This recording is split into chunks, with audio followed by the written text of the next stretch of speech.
Since we've officially kicked off Q4 in our pest control business, it's October 15th at the time of me doing this video. I wanted to give you guys just a quick overall update on our pest control business. I haven't been super up to date. I try to give you guys update videos. We're doing those like every single month, but of course we get busy out here as a pest control business owner. I'm sure most of you guys know. But without further ado, we'll get right into it. At the time of me doing this video, which again, it's October 15th of 2024, so we're a couple weeks into Q4, but a couple weeks into Q4, we are just over $146,000 in total sales this year. That is up from this time last year by about 6%. And our best month of the year so far in terms of percentage growth, you're not going to believe it or not, January of 2024, we were up 47% year over year versus January of 2023.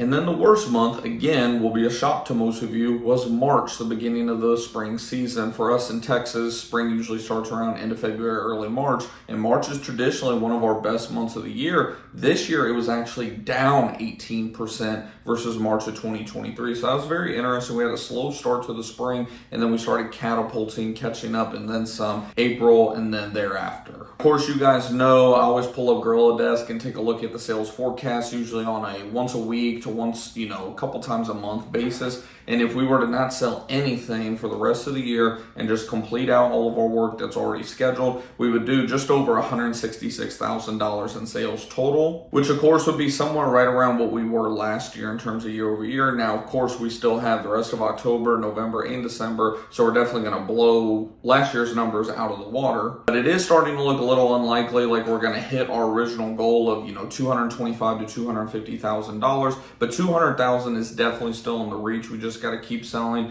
keep getting these jobs done as soon as possible. I've been putting in some very, very long hours lately, just trying to get jobs done same day, same week, just trying to squeeze it all in and make it happen by any means necessary. And like all of my content, I want it all to serve a purpose for you guys, and the purpose of just giving you this update video is by no means to brag about my numbers. As a matter of fact, I'm despised with these numbers to a degree based on where I thought we would be at by 2024. But for this video, what I want you guys to take away from it is yes, it's a very long road that you're going to go down whenever you start any business, but especially a pest control or any type of service business, especially when you're not taking any funding from any outside investors. But don't look at that as an excuse or your crutch for, oh, this is why I can't do it. Use that as motivation to propel yourself forward to where you and your family deserve to be. And of course, this channel serves as your outlet for things to learn what to do and also what not to do. I've documented plenty of what not to do on this channel, and I'll continue to do so for you guys like we always talk about here, the good, the bad, the ugly. In the season that we're in, of course, right now, for those of you that are newer to my content, this may be the first video that you've seen, you might be wondering, what is all these numbers back here? This is my daily reminder of what we are doing right now in our company at Preferred Pest Management. We're saving up, building what I'm calling an employee emergency fund. We've already added up how much it's going to cost to employ an employee full-time, 40 hours a week, starting out at $20 an hour. And then, of course, commissions and pay raises, everything else factored in within that first year or so. But I know, bottom line is, I need to save up between, at the bare minimum, $15,000 to ideally $25,000 before spring of next year. And so far, after paying off already almost $10,000 worth of debt during the end of June, July, and August, September, and now October, we have already set ourselves up where we have set aside an additional $6,000 to $7,000 over the last month and a half. Because I know once we launch into spring of 2025, I'm going to have absolutely no choice but to bring on a full-time employee. So like I mentioned a few minutes ago, I'm just doing whatever it takes to get to that $20,000 to $25,000 number. And I'm already feeling a sense of peace with every single dollar that I see continue to stack up in this rainy day fund for our business. Because just like our personal life, the business life is the same. When do you feel most at peace? Whenever your personal checking or savings account has, 3 to 6 months of expenses saved up, or whenever you're having to rely on credit cards for any type of emergency.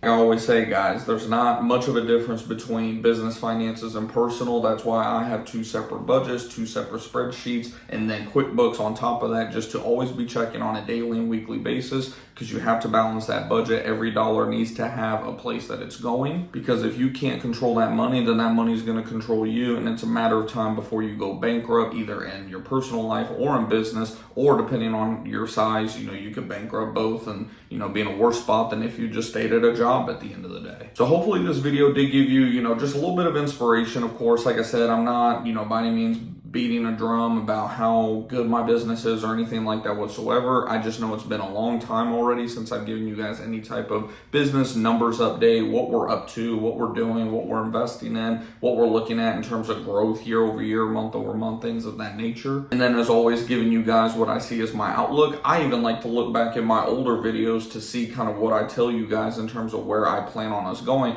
And I always, to some degree, get a laugh at it because a lot of it, we're just naive. We don't know the future. We're just making educated predictions. And then as life and business unfolds, we have to pivot based on the cards that we're dealt. But like I said, hopefully this video did give you guys some inspiration and just a little bit of, if nothing else, just insight, motivation, whatever the case may be. If this video did impact you positively whatsoever, I greatly appreciate it. If you're not already subscribed, subscribing down below, hit the bell icon, all that good stuff that you guys know about. And of course, hit that thumbs up button and feel free to share the video with anyone that you think could benefit from it. I always like to see, YouTube lets me know every week how many people share videos and things of that nature. YouTube doesn't tell us who shared the video or anything like that, but it's awesome to see when it says, this video got 6 likes and this video got 4 shares this week, things of that nature, because it lets me know that, of course, you guys appreciate this content and you're sharing it with other people that you think could benefit from the content as well. And then lastly, of course, if you're not already in our Discord group, it's totally free to join. We don't charge for any masterminds or anything like that over here. A link for my LinkTree is actually down in the description box down below. You'll find the link to the Discord chat as well as our Facebook group and a whole bunch of other links that'll benefit you guys. And as always, if you have any questions about this topic or anything business related, feel free to drop it down in the comments down below. And until next time, guys, go out there and get the life that you and your family deserves, and I'll see you in the next one.